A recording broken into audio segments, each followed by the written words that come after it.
Sarah tossed and turned, unable to sleep in the unfamiliar bedroom of her new apartment. The old building creaked and groaned, strange sounds echoing in the darkness. She opened her eyes when she heard the distinct sound of a doorknob slowly turning. Her heart raced, and she peered into the darkness and saw the closet door opposite her bed. The brass knob was clearly turning, as if someone, or something, was trying to turn it from the inside.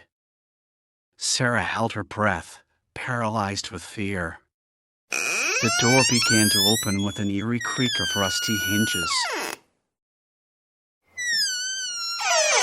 Sarah wanted to scream, but no sound came out of her throat.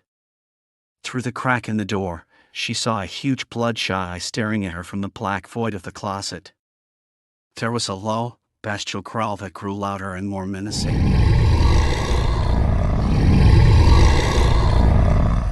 Suddenly, a gnarly hand with elongated claws swept through the opening and swung wildly. The sharp claws sliced through the air, seeking flesh to tear.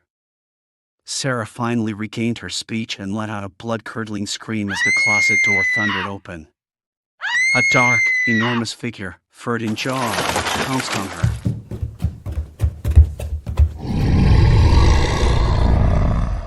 A stinking breath washed over her, and a huge weight pressed her to the ground.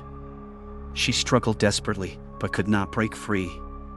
Cruel eyes glittered with savage hunger over the rows of jagged teeth that gnashed closer and closer to her throat. Sarah's screams reached a climax, then abruptly ended with a wet gurgle. She opened her eyes abruptly and sat upright in the bed, the scream still frozen on her lips. The early morning light was coming through the curtains. The whole thing was a horrible nightmare.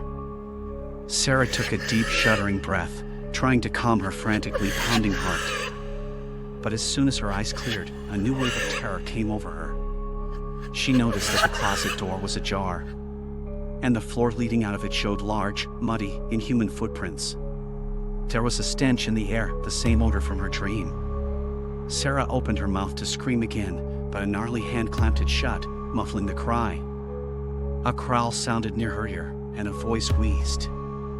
"Shut up, it wasn't a dream." Claws dug into her flesh, and the huge figure dragged her into the shadow of the closet. The door slammed shut behind them with a final rumble.